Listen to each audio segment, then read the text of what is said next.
क्या किसी इंसान को उसकी खूबसूरती की वजह से मारा जा सकता है? क्या किसी इंसान पे एक भयानक ब्लैक मैजिक किया जा सकता है जस्ट बिकॉज वो देखने में बहुत खूबसूरत हो?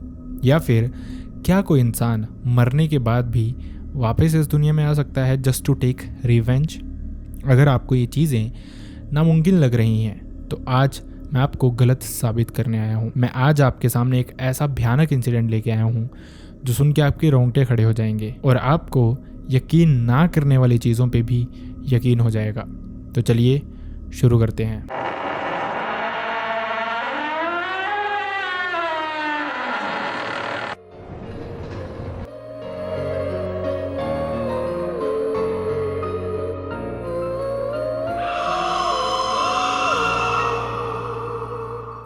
हाय एंड वेलकम बैक एवरीवन।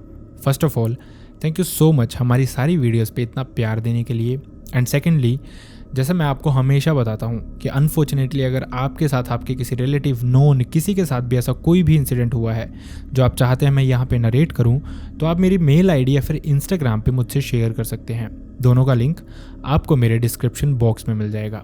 अब बढ़ते हैं इंसिडेंट की तरफ। हमारा आज का इंसिडेंट है कश्मीर का, जो कि हुआ था अर्ली 90s के दौरान। ये इंसिडेंट जब कश्मीर के एक छोटे से विलेज में हुआ था तो उस विलेज की जो आबादी थी वो 600 से 700 लोगों की थी। लेकिन इस विलेज के बारे में कुछ बहुत अजीब था। इस विलेज के काफ़ी सारे लोग थे, इनफैक्ट काफ़ी सारी औरतें थी जो ब्लैक मैजिक के बारे में जाना करती थी, जिनको ब्लैक मैजिक की विधियों के बारे में पता था, जो तंत्र मंत्र ये सारी चीज़ें जानती थी। और मोस्टली इस गाँव के हर इंसान को ये पता ही था। लेकिन गांव के लोग किसी दूसरे गांव में ये चीज़ें शेयर नहीं किया करते थे, ना ही दूसरे गांव के लोगों को इन चीज़ों के बारे में पता था। और ये सब सिर्फ इसलिए था ताकि दूसरे गांव के लोग इस गांव के लोगों से मिलने से कतराएं ना। उनको ऐसा ना लगे शायद इसको कुछ ऐसा आता है जो कि हमें हार्म कर सकता है। और इसी तरह से इनकी नॉर्मल लाइफ चल भी रही थी। लेकिन शायद अब इस गाँव में कुछ बहुत अजीब होने वाला था। इसी गाँव में जो सबसे रिच फैमिली थी उसका एक लड़का था जिसका नाम था समीर।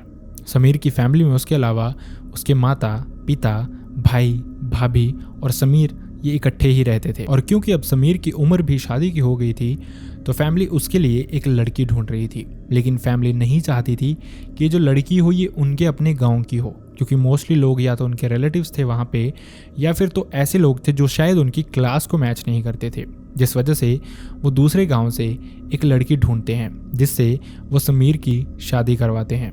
ये जो लड़की थी इसका नाम था रूही। रूही की एक बहुत ख़ास बात थी, रूही देखने में इतनी ज़्यादा खूबसूरत थी जितनी खूबसूरत लड़की इस गांव ने इससे पहले कभी देखी ही नहीं थी। रूही को देख के ऐसा लगता था जैसे उसको हाथ लगाओ तो वो मैली हो जाएगी।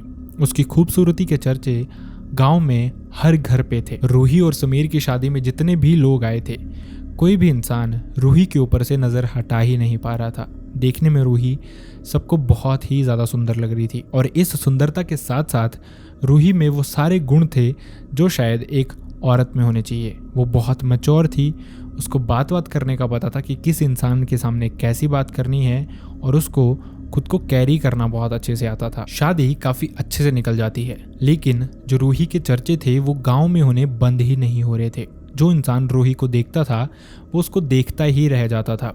वहीं समीर की फैमिली बहुत ही फॉर्चुनेट थी, बहुत ही ज़्यादा खुश थी रूही जैसी लड़की को अपने घर की बहू बना के। शुरू में जो 1 से 2 महीने का समय था वो रूही का बहुत अच्छे से निकलता है। और समीर की फैमिली जो थी वो समझ चुकी थी कि रूही कितनी मैच्योर है, और समीर की शादी उन्होंने रूही से करवा के अपनी ज़िंदगी का शायद सबसे अच्छा फैसला लिया है। लेकिन जब समीर और रूही की शादी को लगभग 2.5 से 3 महीने का टाइम हुआ था, इसके बाद ही जो रूही थी वो अजीब सा बिहेव करना शुरू कर देती है। जैसे वो बहुत डरी डरी रहने लग पड़ती है, वो बहुत लेज़ी रहने लग पड़ती है। अपने कमरे से जो रूही हमेशा सबसे पहले उठ के आती थी, सबको खाना वगैरह देती थी, चाय वगैरह टाइम से देती थी, वो अब अपने कमरे में ही पड़ी रहती थी। ऐसा लगता था शायद उसका बिस्तर से उठने का मन ही नहीं करता है। फैमिली में कोई बहुत ज़ोर से बातें कर दे तो एकदम से रूही डर जाती थी, जैसे पता नहीं क्या हो गया, या फिर शायद वो इंसान रूही को हार्म करना चाहता है। लेकिन फैमिली में ये हमेशा से ही होता आ रहा था, बस कुछ चेंज हुआ था तो वो था रूही का बिहेवियर। अब किसी को समझ नहीं आ रहा था कि रूही के साथ एकदम से ये हो क्या गया है। जिसके चलते समीर की माँ रूही को आराम से अकेले में बैठाती है और वो उससे पूछती है कि आखिरकार रूही फील क्या कर रही है। जिसके बाद रूही कुछ ऐसा बताती है जो सुन के समीर की माँ को विश्वास ही नहीं हो रहा था। रूही उनको बताती है कि उसको लगता है शायद उसके आसपास कोई मेल परछाई रहती है, कोई मेल शैडो रहती है या फिर कोई मेल छलावा रहता है जो कि उसको परेशान करता रहता है, जो कि उससे छेड़छाड़ करता रहता है। इनफैक्ट रूही को सोए सोए भी लगता था जैसे उसको कोई टच करता है और वो जब आंखें खोल के देखती थी तो समीर दूसरी तरफ सोया होता था और ये जो टच था ये उसको ऑपोजिट साइड से फील होता था। इसके अलावा उसको इस साए से कुछ अजीब सी आवाज़ें भी सुनाई देती रहती थी और ये आवाज़ें अक्सर इस तरह की होती थी कि चल मैं तुझे लेने आया हूँ, चल मैं तुझे लेने आया हूँ। ये बातें सुन के समीर की माँ डाइजेस्ट ही नहीं कर पा रही थी। उनको समझ नहीं आ रहा था किस तरह का कुछ रूही के साथ कैसा हो सकता है। उन्होंने अभी तक इन चीज़ों को लाइटली लिया था। उनको लग रहा था शायद रूही इतनी सुंदर है तो उसको देख के किसी ने नज़र लगा दी है उस पर, या फिर अक्सर जो भूत प्रेत जिन जिन्नात होते हैं ये सुंदरता की तरफ बहुत अट्रैक्ट होते हैं। शायद रूही की सुंदरता की वजह से कोई ऐसी चीज़ रूही की तरफ अट्रैक्ट हो गई है। तो जैसा मैंने आपको बताया इस गांव के मैक्सिमम लोग ये चीज़ें जानते थे खुद से भी। तो समीर की माँ ने खुद ही डिसाइड किया कि वो अपनी बहू की नज़र उतारेंगी, उसके ऊपर से एक पूजा भी उतार के पानी में बहा देंगी सो दैट जो भी परछाई रूही पे हावी हुई है वो उसका पीछा छोड़ दे, या फिर अगर किसी की नज़र भी रूही पे लगी है तो उससे भी रूही ठीक हो जाए। खैर फैमिली ये सब कुछ करती है और सबको लगता है शायद अब चीज़ें नॉर्मल हो जाएंगी, लेकिन ये शायद उनकी सिर्फ गलत फहमी थी क्योंकि रूही के साथ चीज़ें नॉर्मल होने का नाम ही नहीं ले रही थी। इसके बाद भी रूही ऑलमोस्ट सेम बिहेव करती थी। इनफैक्ट कभी कभार इससे पहले वो अपने रूम से बाहर आ भी जाती थी, लेकिन अब वो अपने रूम से बाहर ही नहीं निकलती थी। फैमिली को समझ आ गया था शायद चीज़ें रूही के लिए बद से बदतर होती जा रही हैं। लेकिन जब तक फैमिली ये सब कुछ समझ रही थी उसी बीच एक रात कुछ बहुत भयानक होता है। रूही और समीर अपने कमरे में सो रहे थे। अचानक से समीर की आंख खुलती है और वो देखता है कि रूही उसके पास सोई ही नहीं है। तो वो रूही को यहाँ वहाँ ढूंढना शुरू कर देता है क्योंकि वो जानता था रूही शायद मेंटली स्टेबल नहीं है इस समय और शायद उसको इतनी रात को इतना वक्त बेवक्त बाहर भी नहीं होना चाहिए। तो वो पहले अपने पूरे घर में ढूंढता है लेकिन रूही उसको कहीं भी नहीं मिलती, जिसके बाद वो अपनी सारी फैमिली को जगा देता है। तो फैमिली के सब लोग मिलके रूही को ढूंढने बाहर जा ही रहे थे कि अचानक से उन्होंने देखा कि उनके आंगन में एक वेल था, कुआं था। उसी कुएं की दीवार पे रूही बैठी हुई थी और वो ऐसे देखने में लग रहा था अपने होश में है ही नहीं और शायद वो इस कुएं में जंप करने वाली है। तो जो समीर की माँ थी वो भागते हुए जाती है और रूही को एकदम से दीवार से खींच लेती है। ऐसा लगता है जैसे खींचते ही रूही होश में आ गई है और वो खुद को वहाँ पे देख के बहुत हैरान थी, बहुत परेशान थी और बहुत ही ज़्यादा डर में थी कि वो यहाँ कैसे पहुँची और सब लोग यहाँ पे क्या कर रहे हैं। देखने में क्लियरली लग रहा था शायद रूही को कोई और चीज़ ही इस कुएं तक लेके आई थी। शायद रूही पोजेस्ड हो गई थी या फिर रूही के दिमाग में कुछ ऐसा चल रहा था जो फैमिली जानती ही नहीं थी। इसके बाद भी समीर की माँ, समीर या फिर उसकी फैमिली में से किसी भी इंसान ने इस चीज़ पे ओवर रिएक्ट नहीं किया क्योंकि वो जानते थे कि शायद रूही सच में इस समय अपने कंट्रोल में नहीं थी और अगर वो रूही को कुछ कहते तो ये नेवर नो कोई चीज़ भड़क जाती जो रूही के अंदर थी और वो रूही को फिर से हार्म करती। उन्होंने डिसाइड किया कि अगले ही दिन उन्हीं के गांव में उनका पुराना घर था जहाँ पे समीर की दादा दादी रहा करते थे और वो इन चीज़ों को काफ़ी अच्छे से पहचानते थे, काफ़ी अच्छे से जानते थे और जो तंत्र क्रियाओं का नॉलेज उनको था वो कहीं ज़्यादा था गांव में रहने वाले किसी भी इंसान से।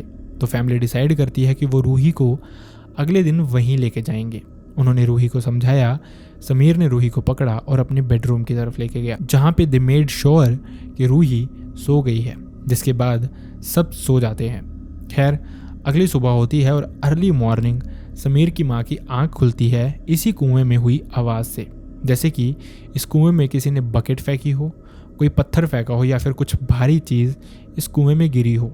समीर की माँ के दिमाग में सिर्फ एक ही बात आती है क्योंकि उन्होंने अभी रात में ही रूही को वहाँ पे बैठे हुए देखा था। तो वो भागते हुए इस कुएं की तरफ जाती है। जैसे ही वो कुएं में देखती है तो नीचे सच में रूही ने जंप कर दिया था और वो ऐसा लग रहा था जैसे नीचे गिरने के बाद भी अपने होश में नहीं है। ना वो चीख रही थी, ना वो चिल्ला रही थी, और ना ही वो जीने के लिए उसमें छटपटा रही थी। ये सब कुछ देखते ही समीर की माँ ने चिल्लाना शुरू कर दिया, सबको आवाज़ लगाना शुरू कर दिया। लेकिन जब तक सब पहुंचे थे, अनफॉर्चुनेटली रूही की जान जा चुकी थी और रूही अब इस दुनिया में नहीं थी। फैमिली को समझ नहीं आ रहा था कि एक बहू, एक प्यारी सी बच्ची जिसको वो थोड़े ही दिन पहले अपने घर लेके आए थे, जो देखने में इतनी खूबसूरत थी, इतनी मैच्योर थी और कभी भी वो दिल से किसी का बुरा चाह ही नहीं सकती थी, आखिरकार उसके साथ यहाँ आते ही हो क्या गया था। और समीर की फैमिली पूरी तरह से इस चीज़ की गिल्ट में चली गई थी कि शायद इसी गांव के किसी इंसान ने उस पर कुछ कर दिया था, जिस वजह से उसकी जान चली गई। और इस सब चीज़ के रिस्पॉन्सिबल शायद समीर की फैमिली ही है। उनको बाहर के गांव की बेटी को इस गांव में लेके नहीं आना चाहिए था, लेकिन अब जो होना था वो हो चुका था और गया हुआ इंसान कभी भी इस दुनिया में वापस नहीं आता, ऐसा माना जाता है। लेकिन क्या सच में ऐसा होता भी है, ये आपको आगे आगे जानने को मिलेगा। फैमिली धीरे धीरे रूही के दुख से निकलने की कोशिश कर रही थी, लेकिन इसी बीच अभी फैमिली का एक दुख पूरी तरह से ख़त्म नहीं हुआ था और दूसरा दुख उनके सर पे आके खड़ा हो जाता है। रूही इस दुनिया से जा चुकी थी। वो बहुत भयानक फील करती थी, बहुत अजीब से वे में उसने रहना शुरू कर दिया था, हमेशा डरी रहती थी और यही सब कुछ अब समीर की भाभी के साथ भी होने लग पड़ा था। धीरे धीरे वो भी कुछ अजीब फील करना शुरू कर चुकी थी। ऐसा लगता था शायद वो भी अपने कंट्रोल में नहीं है, वो भी डरी डरी रहती थी और वो भी अपने ही कमरे में बैठी रहती थी। फैमिली को लगना शुरू हो गया था शायद जो कुछ भी रूही के साथ हुआ था वही सब कुछ समीर की भाभी के साथ भी होने लग पड़ा है। लेकिन अभी तक फैमिली इन चीज़ों को नॉर्मल ले रही थी, क्योंकि उनको लगता था कि रूही की और समीर की भाभी की बहुत अच्छे से बनती थी और शायद उसको रूही के जाने का दुख है, जिस वजह से वो इस तरह से रिएक्ट कर रही है। लेकिन असल में जो मामला था वो कुछ और ही था। गांव के लोगों ने एक बहुत अजीब सी बात समीर की फैमिली को बताना शुरू की। उन्होंने बताया कि जो भी इंसान थोड़ा शाम को या फिर रात को या फिर अर्ली मॉर्निंग समीर के घर के सामने से गुजरता था, अक्सर बहुत सारे लोगों ने क्लेम किया कि उन्होंने इसी कुएं के पास रूही को खड़े देखा। ये कैसे पॉसिबल था? रूही इस दुनिया में थी ही नहीं, तो क्या वो रूही का भूत था? और सोचने वाली बात ये थी कि जाने के बाद भी आखिरकार उसकी आत्मा यहाँ क्यों भटक रही थी? क्या वो चाहती थी? क्या उसके साथ कुछ गलत हुआ था या फिर रीज़न असल में कुछ और ही था? शायद बहुत जल्दी सबके सामने ये आने भी वाला था। धीरे धीरे जो समीर की भाभी थी उनकी हालत ख़राब होती जा रही थी और उन्होंने भी समीर की माँ को यही बताया जैसा रूही ने उनको बताया था। बस इसमें थोड़ा सा चेंज था कि जो समीर की भाभी थी उनको एक फीमेल शैडो दिखाई देती थी और अक्सर वो भी उनको उसी तरह से परेशान करती रहती थी और अक्सर उनको यही कहती थी कि मैं तुझे लेने आई हूँ, मैं तुझे लेने आई हूँ। तो असल में ये सारा का सारा मैटर था क्या? क्यों इन्हीं की फैमिली के साथ ये सब कुछ हो रहा था? शायद बहुत जल्दी इसका रीज़न, इसकी सच्चाई सबके सामने आने वाली थी। समीर की फैमिली भी समझ चुकी थी कि अब उनको बिल्कुल भी डिले नहीं करना चाहिए इस मैटर में। उन्होंने एक बहू खो दी है और वो नहीं चाहते थे दूसरी बहू को भी खोना, जिसके चलते उन्होंने अगले ही दिन का प्लान किया वापस से अपने ही गाँव के पुराने घर में जाने का।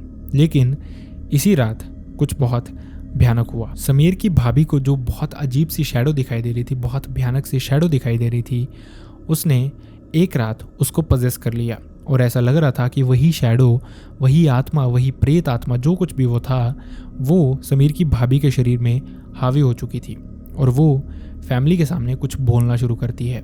जैसे ही वो फैमिली के सामने कुछ बोलना शुरू करती है तो फैमिली को एक बहुत अजीब सच पता चलता है जो शायद उन्होंने एक्सपेक्ट ही नहीं किया था। असल में ये जो आत्मा, ये जो शैडो थी, ये किसी और की नहीं थी बल्कि रूही की ही थी, जो कि समीर की भाभी को परेशान कर रही थी और उसके परेशान करने का भी एक रीज़न था। असल में जब रूही की शादी समीर से हुई थी उसके बाद से, जैसा मैंने आपको बताया, गांव में सिर्फ उसी के चर्चे रहते थे। मोस्टली गांव का हर मर्द भी रूही के बारे में ही बातें करता था जब वो इकट्ठे बैठते थे, या फिर कोई भी महफिल जब लगती थी तो भी अक्सर रूही की बातें बहुत ज़्यादा हुआ करती थी कि किसी भी इंसान ने रूही जैसी खूबसूरत औरत को देखा ही नहीं। ऐसा उसको देख के लगता था जैसे वो आसमान से उतरी हुई कोई परी हो। जब भी किसी औरत की तारीफ होती है तो असल में जो इनसिक्योरिटी होने लगती है वो उसके आसपास की औरतों को होने लगती है, और यही सब कुछ समीर के गांव के लोगों के साथ भी हो रहा था, इंक्लूडिंग उसकी भाभी। और उसकी भाभी गांव की ही 2-3 औरतों के साथ, जो कि इसी तरह से रूही से परेशान थी, मिलके प्लान करती हैं। ये गांव की मैक्सिमम औरतें ब्लैक मैजिक जानती ही थी। इन्होंने मिलके प्लान किया कि वो रूही पे एक जिन हावी कर देंगी, जो कि उसको हमेशा परेशान करता रहेगा और धीरे धीरे उसकी खूबसूरती भी उससे छिन जाएगी। उन्होंने प्लान नहीं किया था रूही को मारने का, लेकिन अक्सर जब इस तरह की चीज़ें इंसान पे हावी हो जाती हैं तो वो उस इंसान की जान लेके ही छोड़ती हैं। तो इसी के चलते उन्होंने रूही के बाल लिए, उसके पैरों की मिट्टी ली और उसका कपड़ा कट कर लिया, जिससे उन्होंने कुछ तंत्र क्रियाएं करना शुरू कर दिया। और यही चीज़ें धीरे धीरे रूही पे हावी होती जा रही थी। इवेंचुअली रूही की हालत इतनी ख़राब हो गई थी, या फिर ये कहें कि जो जिन उन्होंने रूही पे छोड़ा था वो इतना ख़राब उसको कर चुका था कि रूही ने अल्टीमेटली अपनी जान ही दे दी। लेकिन रूही इस दुनिया से चली गई थी, लेकिन कुछ रिवेंज था जो अभी बाकी था। ये सब सच्चाई बताने के बाद ऐसा लगा जैसे समीर की भाभी का शरीर एकदम हल्का हो गया है और जिस भी चीज़ ने उसको पोजेस किया था वो उसके शरीर से निकल गई है। लेकिन इसके बाद एक बहुत हैवी फोर्स उनको खुद पे लगनी शुरू हो गई और समीर की जो भाभी थी वो खुद ही खिंच के इस कुएं की तरफ पहुंच गई। जैसे उन्होंने बाहर देखा तो गांव की ऐसी ही 2-3 औरतें और भी थी जो कि इस कुएं के सराउंडिंग पहुंच गई थी और देखने में क्लियरली लग रहा था वो बहुत डरी हुई थी, शायद किसी चीज़ से पोजेस्ड थी और ना चाहते हुए भी वो सामने ही सामने सबके कुएं में कूद की। ये कुआं बहुत ही ज़्यादा गहरा था, इससे पहले कोई भी इंसान इस चीज़ पे कोई एक्शन ले सके, कोई भी इंसान इन औरतों को बचा सके, इन औरतों की भी जान जा चुकी थी। जिसके बाद रूही के जाने के बाद भी इस गाँव में 3 और औरतों की मौत इसी कुएं में डूबने की वजह से हो गई थी और सब लोगों का मानना यही था कि रूही ने ही आके सच्चाई बताई है और शायद यही 3 औरतें थी जिनकी वजह से रूही की जान गई थी। और अक्सर इस तरह से माना भी जाता है कि किसी भी इंसान का बुरा किया हुआ आपको कहीं ना कहीं भुगतने को मिलता ही है। ये भी हो सकता है कि आप उसको इमीडिएटली भुगत लें, या फिर ये भी हो सकता है कि कुछ सालों के बाद कर्मा रिटर्न आप पे आए। आई रियली होप आपको ये वीडियो पसंद आया हो एंड आई रियली होप आपको इस वीडियो से कुछ सीखने को मिला हो। एंड अनफॉर्चुनेटली मैं चाहता तो नहीं, लेकिन किसी के साथ भी, जैसा मैंने आपको बताया, अगर आपके रिलेटिव, नोन, भाई, बहन, फ्रेंड, किसी के साथ भी ऐसा कोई भी इंसिडेंट हुआ हो जो आप चाहते हैं मैं यहाँ पे नरेट करूँ, लोगों तक पहुँचाऊँ, तो आप मेरी मेल आईडी या फिर इंस्टाग्राम पे मुझसे शेयर कर सकते हैं। दोनों का लिंक आपको मेरे डिस्क्रिप्शन बॉक्स में मिल जाएगा। So see you next time in next video. Bye bye.